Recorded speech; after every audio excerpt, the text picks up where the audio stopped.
ओम शिवोहम शिवोहम शिवोहम।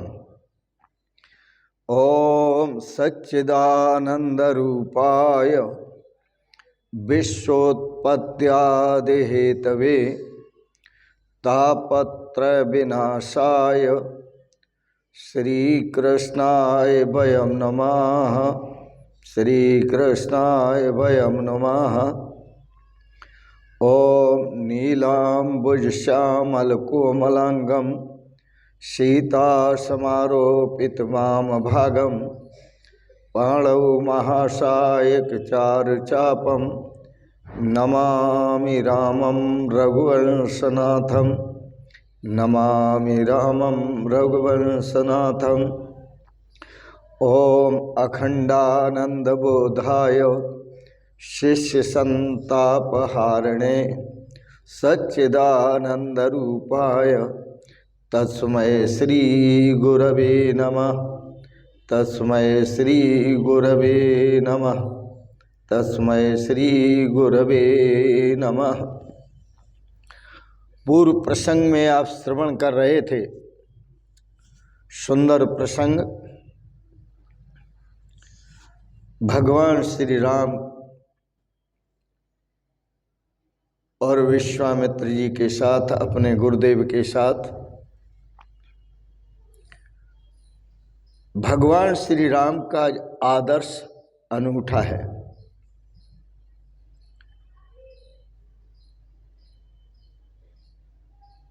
संतजन भक्तजन बड़े प्रेम से अपने मन को समझाते हुए कहते हैं,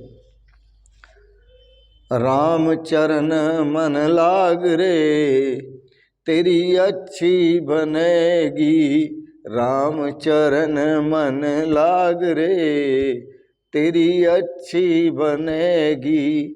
अच्छी बनेगी तेरी बिगड़ी बनेगी। अच्छी बनेगी तेरी बिगड़ी बनेगी। खुल जाएंगे तेरे भाग रे तेरी अच्छी बनेगी। खुल जाएंगे तेरे भाग रे तेरी अच्छी बनेगी। राम चरण मन लाग रे तेरी अच्छी बनेगी।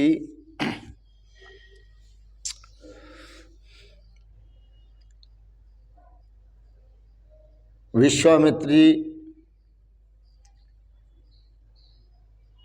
राम जी को आदेश देते हैं पुष्प वाटिका के लिए,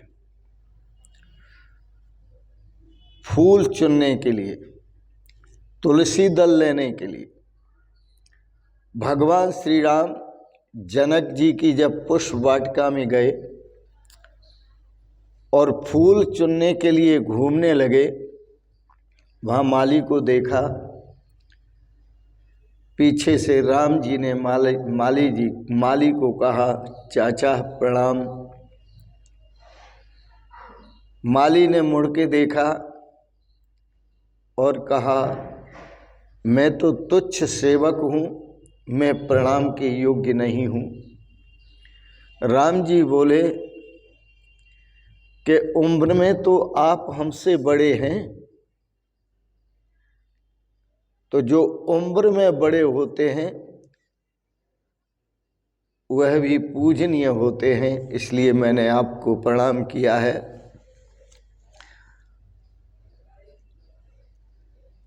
जब तुलसी दल चुन रहे थे, पुष्प चुन रहे थे,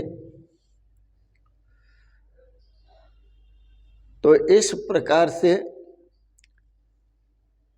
भगवान श्री राम पहले तुलसी को प्रणाम करते हैं और उसके बाद तुलसी दल वंदना करने के बाद प्राप्त करते हैं। कभी भी बिना प्रणाम किए तुलसी दल को ग्रहण नहीं करना चाहिए, तोड़ना नहीं चाहिए। फिर तुलसी दल को नाखून से नहीं तोड़ना चाहिए।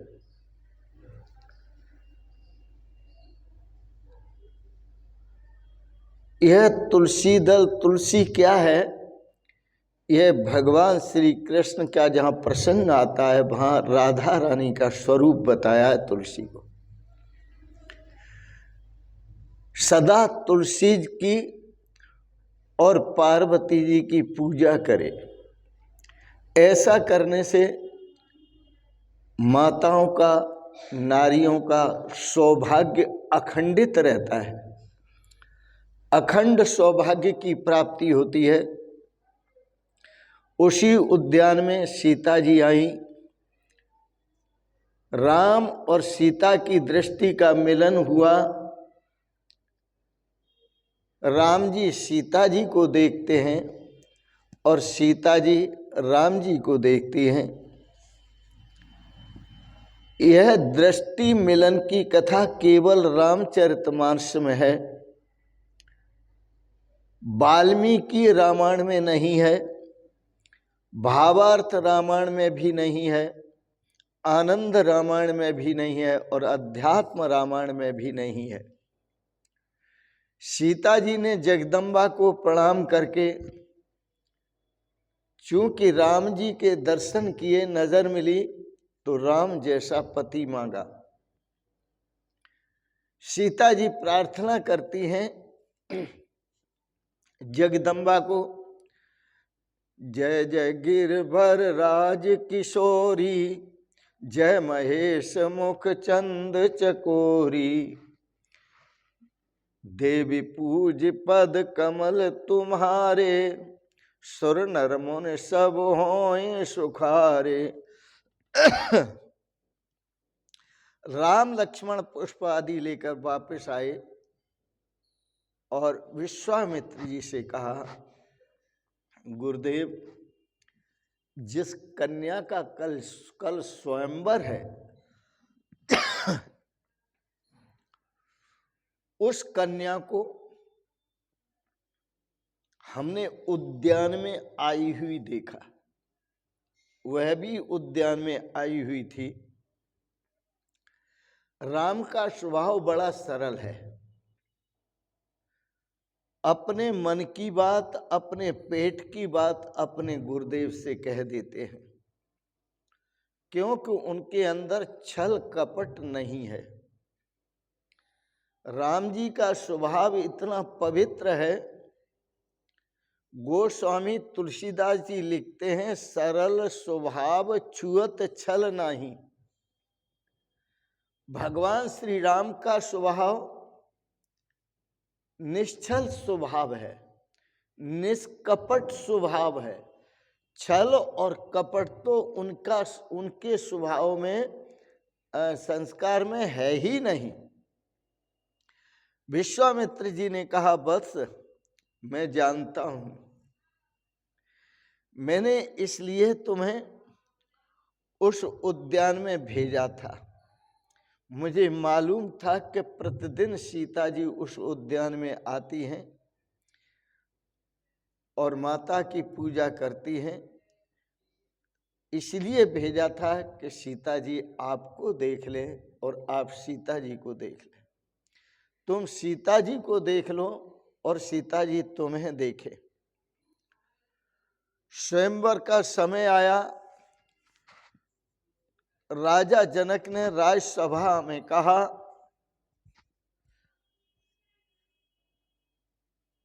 गुरुदेव विश्वामित्र जी राम जी को लेकर स्वयंवर में आए।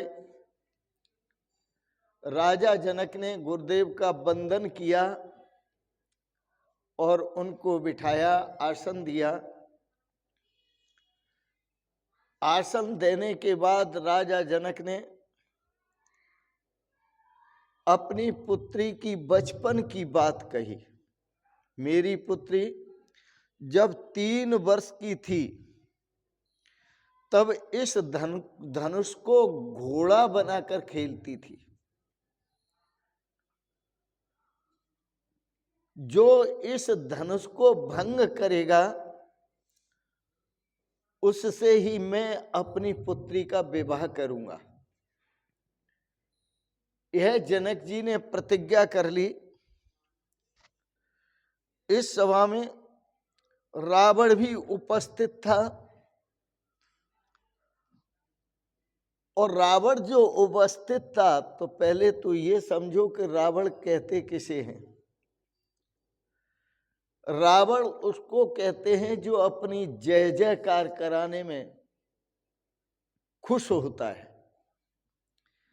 रावण उसे कहते हैं जो अपनी जय जयकार कराने में खुश होता है और स्वयं भी अपनी जय जयकार करे।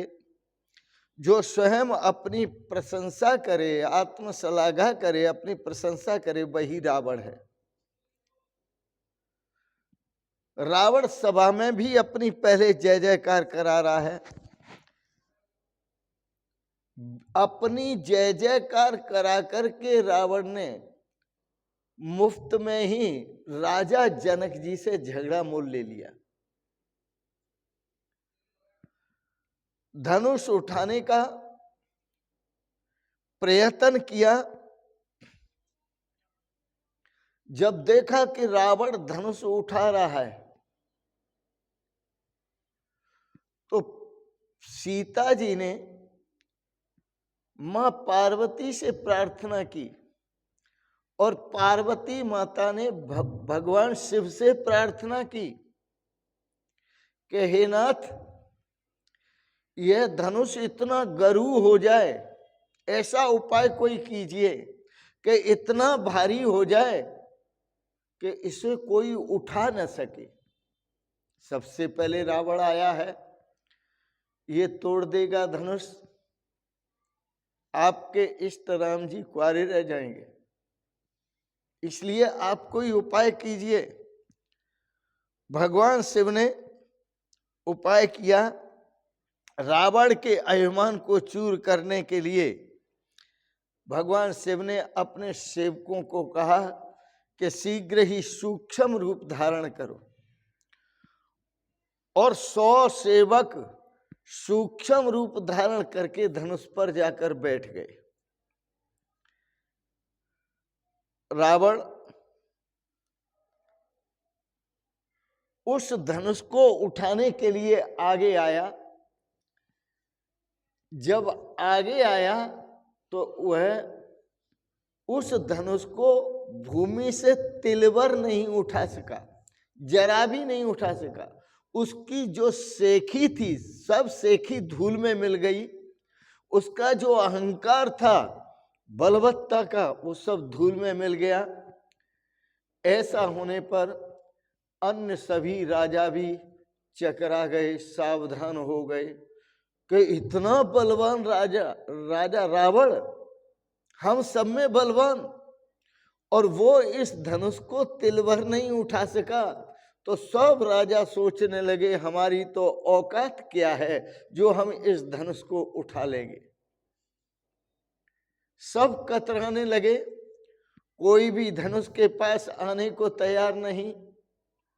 जब देखा राम जी ने, तो विश्वामित्र जी ने देखा कि कोई भी धनुष के पास नहीं आ रहा है, तो विश्वामित्र गुरुदेव ने रामचंद्र जी से कहा, राम धनुष उठाओ।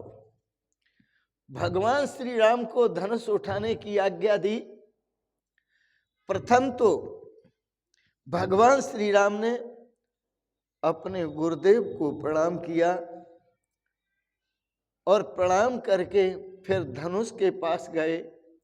फिर उस धनुष को प्रणाम किया और धनुष को प्रणाम करते हुए अपने मन ही मन अपने गुरुदेव को प्रणाम करते हुए और धनुष को उठा लिया।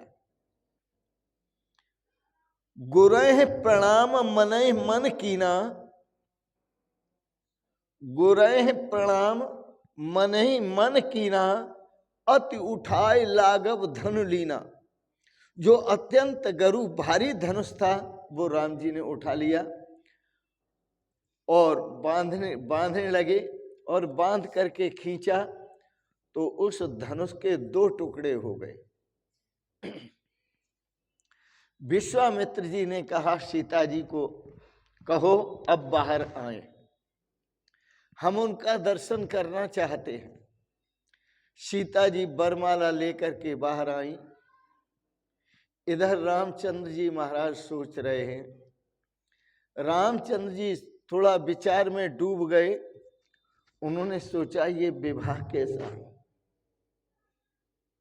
सीता जी तो वरमाला लेके आ रही हैं और मेरा विवाह हो जाएगा, पर मेरे माता जी मेरे पास नहीं, मेरे पिताजी मेरे पास नहीं, उनका क्या होगा।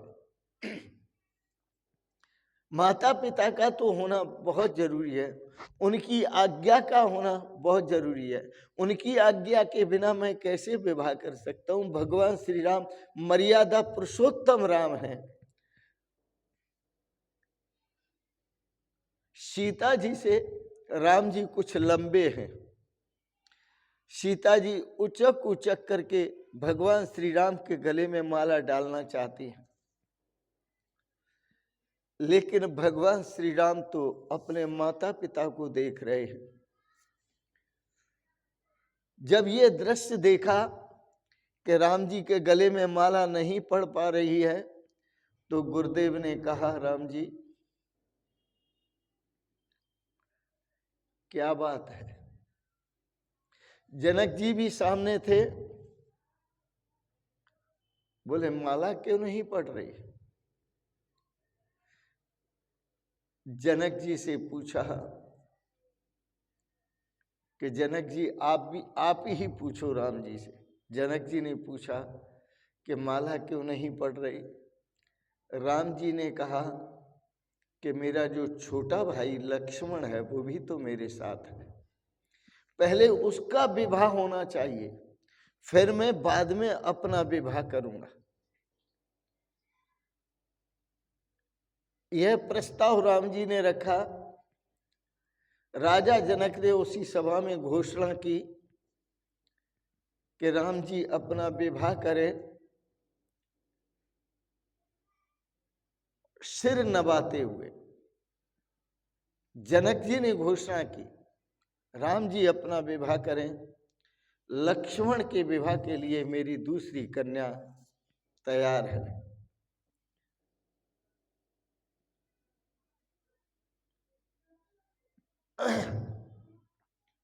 विश्वामित्र जी कहते हैं, राम जी तुम्हारी जितनी प्रशंसा की जाए उतनी ही कम है। मेरे राम की जितनी प्रशंसा की जाए उतनी ही कम है। अपने छोटे भाइयों को बिना देखे अपना स्वार्थ सिद्ध नहीं करते, माला नहीं डलवाते। दूसरी पुत्री विवाह के लिए तैयार जब जनक जी ने कह दिया, तो भगवान श्री राम ने वरमाला को स्वीकार कर लिया। लक्ष्मण जी ने राम जी के चरण कमलों में प्रणाम किया। राम जी आशीर्वाद देने के लिए लक्ष्मण को थोड़े झुके। सीता जी को मौका मिला और उन्होंने वरमाला डाल दिया। वैसे जब वरमाला डाल दी तो ये विवाह हुआ, और वैसे टूटत ही धन भयो विवाहु। विवाह तो उसी क्षण हो गया राम जी का जब धनुष टूट गया। यद्यपि वहां अन्य प्रसंग भी आते हैं, विस्तार वैसे नहीं कहते, कि जब देखा रावण जैसा योद्धा धनुष को नहीं तोड़ सका और कोई योद्धा आगे नहीं आया, तो जनक जी को बड़ा खेद हुआ। जनक जी बोले, कही जनक अस अनुचित वाणी, वीर विहीन मही में जानी। जनक जी बोले, अब मुझे पता लगता है कि ये पृथ्वी वीरों से हीन है। जब जनक जी ने ऐसे शब्द कहे, तब विश्वामित्र जी ने राम जी को आज्ञा दी और राम जी आगे आए। सहज शोभाए। राम जी के अंदर कोई अहंकार नहीं है, कोई छल नहीं है, कोई कपट नहीं है। राम जी का जीवन परम पवित्र है, मर्यादा से ओतप्रोत है। इसलिए मैंने एक दो पंक्ति भजन की प्रारंभ में बोली थी और पुनः बोलता हूँ, और आप सभी उस पर ध्यान दें। राम चरण मन लाग रे, तेरी अच्छी बनेगी। राम चरण मन लाग रे, तेरी अच्छी बनेगी। अच्छी बनेगी तेरी बिगड़ी बनेगी। अच्छी बनेगी तेरी बिगड़ी बनेगी। खुल जाएंगे तेरे भाग रे, तेरी अच्छी बनेगी। राम चरण मन लाग रे, तेरी अच्छी बनेगी। राम चरण मन लाग रे, तेरी अच्छी बनेगी। बोलो रामचंद्र भगवान की जय, श्री सतगुरुदेव भगवान की जय। आज के प्रसंग को यहीं विराम देते हैं। सीताराम जी का मिलन हुआ, आपका भी राम जी से, सीताराम जी से मिलन हो। यहाँ युगल सरकार के दर्शन कीजिए, सीताराम जी के दर्शन कीजिए। सीताराम चरण रति मोरे, अनुदिन बढ़त अनुग्रह तोरे। सीताराम जी के चरणों में हमारा प्रेम दिनों दिन बढ़ता जाए, उनकी कृपा हम पर बरसती रहे, और हमारा परिवार, हमारा परिकर, यह समस्त विश्व सदा सुखी और आनंद का अनुभव करे, शांति का अनुभव करे, सुख का अनुभव करे। भगवान के चरणों में प्रीति बनी रहे। इन शब्दों के साथ ही आप सबको कोटि से मंगलमयी कामना करते हुए बहुत बहुत शुभकामनाएं, बहुत बहुत आशीर्वाद और बहुत बहुत प्रणाम प्रणाम प्रणाम। शिवोहम शिवोहम शिवोहम।